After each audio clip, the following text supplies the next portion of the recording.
મારી જે રીત છે એ તમારી સાથે શેર કરવાની છું. તો તમારા ઘરમાં પણ જો તુવેરના દાણા આખું વર્ષ વપરાતા હોય તો આ વિડીયો તમને ખૂબ જ ઉપયોગી રહેશે.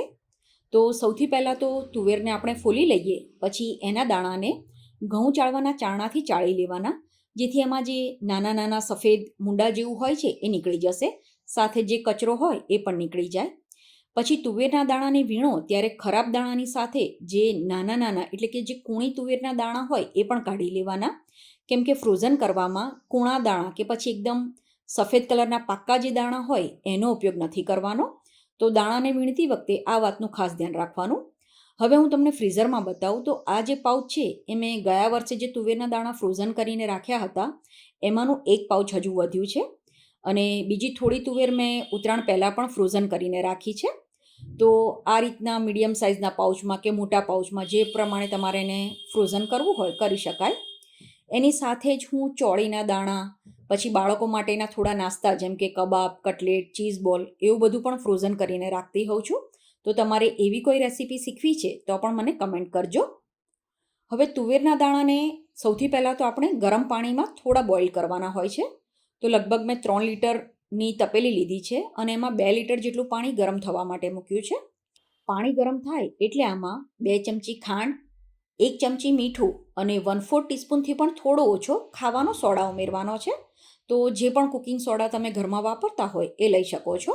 તો તુવેરના દાણાને મેં સાફ કરી લીધા છે અને જે ખરાબ કે નાના દાણા હતા એને હટાવી દીધા છે. પાણીને ગરમ નથી કરવાનું, આ રીતે એકદમ સરખું એને ઉકાળવાનું છે. અને પાણી ઉકળે એટલે જે દાણા સાફ કરીને રાખ્યા છે એ આમાં એડ કરી દેવાના. હવે ગેસની ફ્લેમ મીડિયમ ટુ હાઈ કરી દેવાની અને દાણાને આપણે એકવાર હલાવી લેવાના છે. ફ્રેન્ડ્સ, આવા જ નવા નવા વિડીયો જોવા માટે તમે જો વિડીયોને યુટ્યુબમાંથી જુઓ છો તો ચેનલને સબસ્ક્રાઈબ જરૂરથી કરજો, અને તમે જો મારા વિડીયોને ફેસબુક કે પછી ઇન્સ્ટાગ્રામમાં જુઓ છો તો પેજને ફોલો કરવાનું ના ભૂલતા. હવે થોડું આપણે ઠંડુ પાણી બનાવીને તૈયાર કરવાનું છે. તો લગભગ 1 થી 1.5 લીટર જેટલું પાણી લેવાનું અને એમાં થોડા બરફના ટુકડા ઉમેરી દેવાના.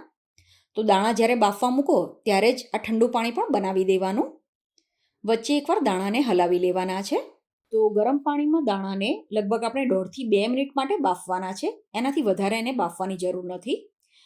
આ પ્રોસેસ કરવાથી તમે આખું વર્ષ જ્યારે પણ આ દાણાને મિક્સ શાકમાં કે વઘારેલી ખીચડીમાં પણ વાપરશો તો એ સરસ રીતે કૂક થઈ જશે.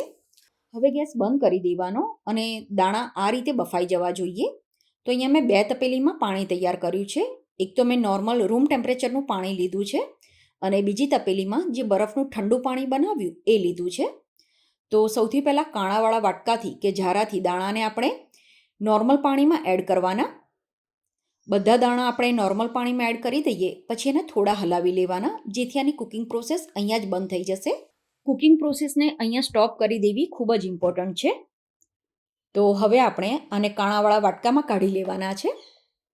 દાણાને કાણાવાળા વાટકામાં કાઢી લઈએ પછી જે બરફનું પાણી આપણે તૈયાર કર્યું છે એમાં એને એડ કરીશું, જેથી દાણા એકદમ ઠંડા થઈ જશે. અને ઠંડા પાણીમાં લગભગ આપણે આને 1 મિનિટ માટે રહેવા દઈશું અને 1 મિનિટ પછી દાણાને આપણે ફરીથી કાણાવાળા વાટકામાં કાઢી લેવાના છે. પછી એને થોડું પાણી નીતરે ત્યાં સુધી રહેવા દેવાનું અને દાણામાંથી પાણી નીતરી જાય એ પછી આને જાડા કોટનના રૂમાલ ઉપર કે ચાદર ઉપર લઈ લેવાના અને દાણાને આપણે સરસ રીતે લૂછી લેવાના છે. આ સહેજ પણ ભીના ના રહે એનું ખાસ ધ્યાન રાખવાનું છે. દાણા સરસ રીતે કોરા થઈ જાય એ પછી એને ઝીપ પાઉચમાં ભરવાના. તમારે દાણાને ડબ્બામાં ભરવા હોય તો પણ ભરી શકાય, પણ જો તમે એને ઝીપ પાઉચમાં ભરો તો એને સ્ટોર કરવાનું વધારે સારું રહે છે.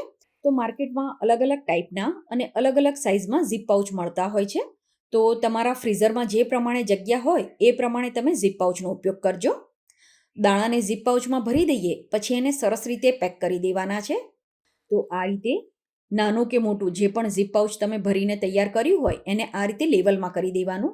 હવે આને ફ્રીઝમાં સ્ટોર નથી કરવાના, આને તમારે ડીપ ફ્રીઝરમાં સ્ટોર કરવાના છે.